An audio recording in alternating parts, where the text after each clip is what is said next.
Let's look over a few clips to analyze the recent Trump pick of RFK Jr. for Health and Human Services, notable as RFK Jr. is an anti-vax health conspiracy theorist with no medical degree or medical experience, so we're pretty much saying YOLO and winging it for the next 4 years if he gets in, and I wanted to discuss that using a couple of these clips to shed light on the truly dangerous beliefs that this man holds. Kennedy shared a theory a while ago that man-made chemicals in the environment are making children gay or transgender and causing the feminization of boys and masculinization of girls.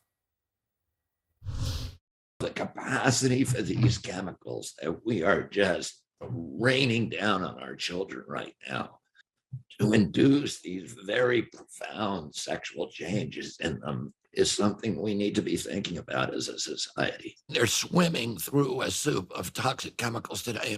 And this actually speaks to a larger problem of the incoming invalidation of LGBTQ people under a Trump administration, where these kinds of thoughts speak to their perspective of this idea that gay and trans people, they're not normal, they're not born like this. This is something pushed on them or forced on them, when we know that, in fact, gender identity is something you're born with. It's formed during birth, that your sexuality is something innate to who you are, and you can't change that. This is why we know that conversion therapies don't work. You can't take a gay kid and make them straight. So you can't take straight kids and make them gay. And then it's the same way that nobody told you or me, right? Or straight people, nobody told them, hey, like the opposite sex when you're young, like them, like you're gonna like girls because you're a boy. Nobody tells gay kids to like the same sex either. It's just what's natural to them. It's not parents transing the kids or forcing them to be gay. And it damn sure isn't chemicals in water that's making them gay. So this is insane level conspiracy that used to exist in like the dark corners of 4chan and Reddit, that's now being thrust into a leadership role in our health division in government by Donald Trump. This is insane. There's atrazine throughout our water supply. Atrazine, by the way, if you in a lab put atrazine in a tank full of frogs, it will chemically castrate and forcibly feminize every frog in there. What does this do to sexual development in children? Nobody knows, because we know what it does to frogs.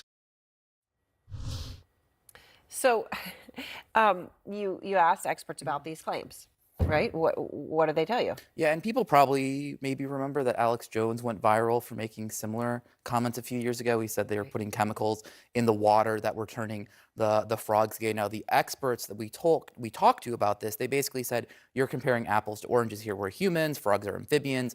With humans, our sex is determined at the moment of conceptions. Frogs' sex is determined by a number of environmental factors. So they said this is not actually a surprising thing. I just want you to really sit back, take in, and think about how this is the man who is now going to control what vaccines your children get, the health mandate of the overall country, someone who is doing the water makes frogs gay meme is now in charge of our health. He's going to start banning drinks on the basis that this is going to make your kids gay. It's leading to an LGBTQ epidemic, because it's totally not like left-handedness, where once it became socially accepted to be left-handed, people started admitting they were left-handed. So the chart just spikes up in terms of left-handed people. And now that it becomes more than okay to be LGBTQ, maybe more people are just willing to admit it. Maybe it's not like social phenomenon. Maybe left-handedness is just a social phenomenon. Who knows, right? But no, it's chemicals in the water, of course. The government is doing this to our youth, and we can't stand for this. It's so disgusting because it implies that both being LGBTQ isn't normal and that it's not a good thing, that we should be fighting against kids being LGBTQ, which is about as invalidating as you can get in both aspects. There's going to be no bigger stage to air many of what Robert F. Kennedy Jr. believes. That, yes, they're going to ask him about vaccines and fluoride, but he's going to talk about how the healthcare system is broken. Yeah. But Aaron, listen to this math. The Senate can only lose 3 Republicans to pass with an all-Republican vote that would leave J.D. Vance breaking the tie.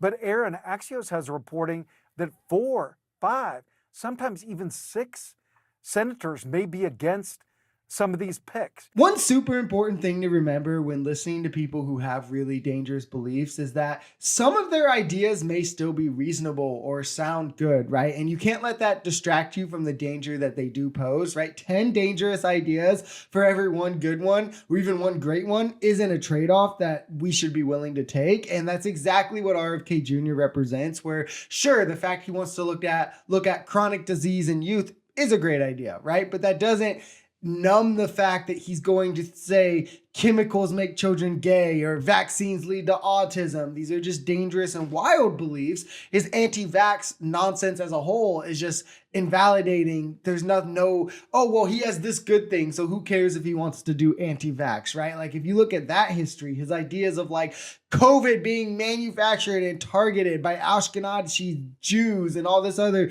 really wacky and just insane things. I think that one of the first litmus tests that we're going to have for this Republican Senate to see if they're at all reasonable based in reality here for the people, or if they're just Trump's party now, is whether or not they moderate Trump on some of these wild picks like RFK Jr. to direct health and human services. Because again, that is the purpose of the checks and balances of our government. The Senate isn't supposed to work for Trump. It's supposed to put checks and balances and moderate the president from holding this kind of control. People who are saying, well, the Senate better do this. They just want to anoint a king.